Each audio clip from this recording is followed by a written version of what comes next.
Syukur alhamdulillah. Hari ini kita sama-sama bisa hadir di rumah Allah dalam rangka melaksanakan ibadah tarawih berjamaah. Malam ini topik kita banyak yang bertanya tentang perkara kenapa anjing dan babi itu haram dimakan. Dalam sejarah, anjing itu berasal di surga. Suatu ketika Allah Subhanahu wa taala menciptakan sebuah patung berbentuk manusia dari tanah. Itulah cikal bakal Nabi Adam alaihissalam. Lalu ketika Allah ingin menghidupkan dengan mendiamkan roh, Allah memanggil dua makhluk yang telah dia ciptakan dari Adam, yakni iblis yang menjadi raja di surga dan malaikat yang menjadi pembantu Allah Subhanahu wa taala. Dipanggillah dua makhluk itu, wahai makhlukku, malaikat dan jin, ini hambaku, aku akan ciptakan dan hidupkan dia, namanya Adam. Karena itu sujudlah pada dia. Iblis bertanya, ya Allah, apa istimewanya Adam? Sementara aku dikuatkan, kau buat dari api, sedangkan Adam dari tanah.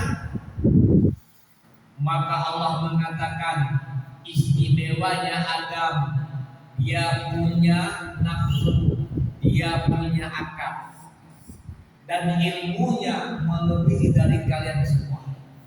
Apa buktinya ya Allah? Allah katakan, hai jin, coba kau sebutkan nama makhluk yang ada di hadapanmu ini. Allah tunjuk binatang-binatang yang Allah ciptakan. Jin tak mampu menyebutkan semua binatang yang ada di hadapannya. Maka Allah mengatakan, itulah kelemahanmu wahai jin. Malaikat ikut sujud kepada Adam, tapi iblis tidak mau. Lalu iblis mendekati patung Nabi Adam yang Allah berikan roh, diludahinya, kenalah perut Nabi Adam, air ludah jin itu. Lalu iblis mendekati yang namanya kuda. Wahai kuda, kamu tahu tak siapa yang Allah ciptakan? Tidak. Itu adalah Adam, manusia yang Allah ciptakan, yang ketika dia nanti hidup, kau akan ditungganginya, kau akan jadi babunya. Kuda marah, tak terima. Bagaimana iblis? Aku tak mau ditunggang manusia. Kalau gitu wahai kuda, kau injak-injak itu patung manusia Adam sampai hancur, biar Allah tak jadi menyiapkan roh dalam jasadnya. Maka kuda pun mendekati. Ketika kuda dekat, Allah pun mengambil air ludah iblis yang kena perut Nabi Adam, dicungkil oleh Allah. Maka jadilah sekarang kita manusia ada lubang di pusat. Jadi kalau nggak ada lubang di pusat, kita bukan manusia, namanya jin. Bapak Ibu cek ya, ada nggak pusat di lubang? Kalau berlubang berarti manusia. Kalau nggak berlubang berarti dia bangsa jin. Tuh, ya. Lalu Allah tiupkan di jari Allah yang air ludah jin itu, Allah cungkil, Allah tiupkan di depan kuda, maka berubahlah menjadi anjing. Dan anjing itu diperintahkan oleh Allah, wahai anjing, kau usir kuda. Lari kuda, tunggang langgang, dikejar oleh anjing yang Allah ciptakan dari tanah yang menjadi bekas pusatnya manusia, yakni Nabi Adam. Itu asal-muasal anjing haram dimakan karena berasal dari tanah yang dibuat dengan sama Nabi Adam. Itu kenapa anjing itu haram jika disentuh? Disentuh haram kalau bulunya basah. Kenapa? Kalau bulunya basah berarti itu adalah air ludahnya setan, najis hukumnya. Tapi kalau bulunya kering, tidak najis, tetap halal. Ini anjing. Lalu babi bagaimana?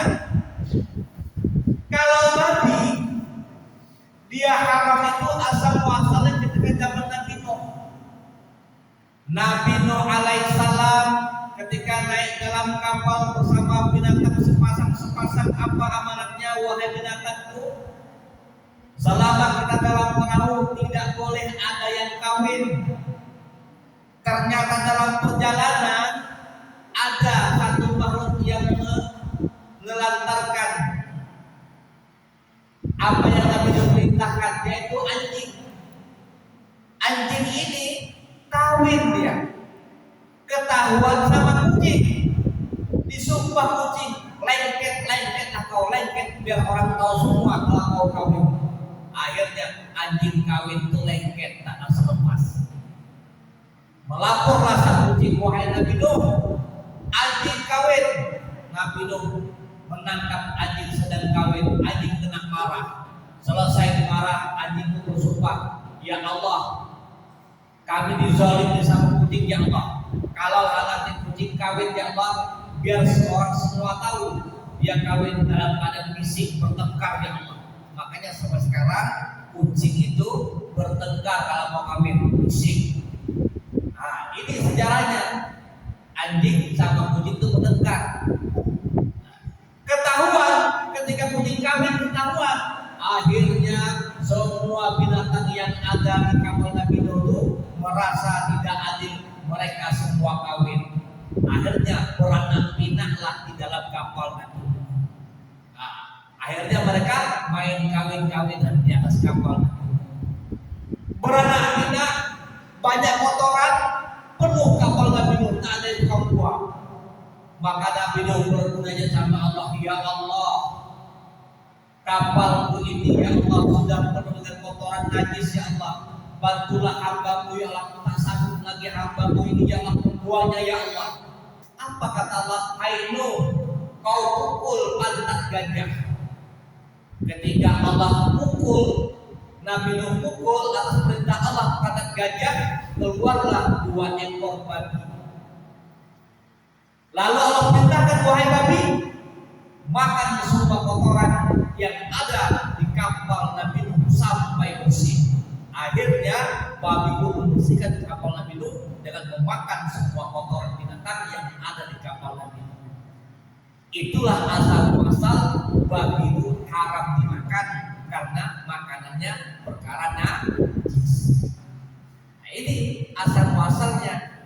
Setan ini merasa kalah dengan perbuatan iblis dan perbuatan Nabi Nuh. Maka setan pun mencari akal bagaimana caranya supaya semua gagal.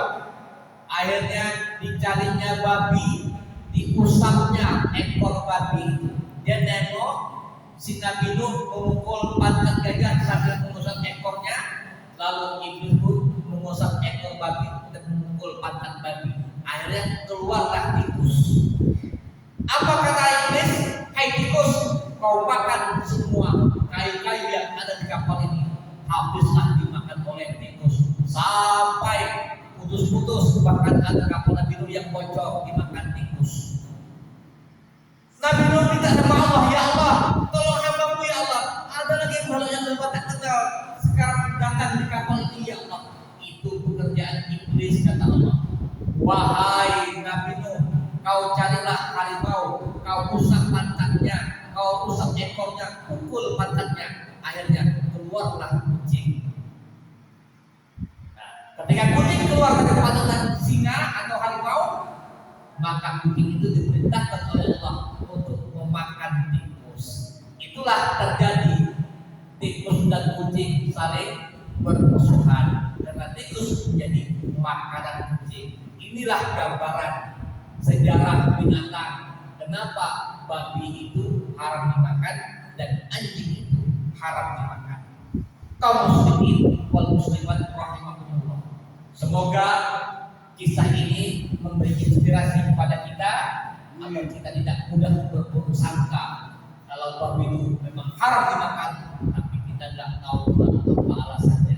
Dengan kisah ini kita jelas bahwa semua punya sebab dan akibat. Begitu juga hidup kita. Kita bisa di sini walaupun hanya 500-600 seseorang, ini juga ada sebab dan ada akibat. Semoga Allah meridhai kita menjadi hamba-hamba yang istiqomah dalam amalnya. Amin ya rabbal alamin. Wabillahi taufiq wal hidayah. Assalamualaikum warahmatullahi wabarakatuh.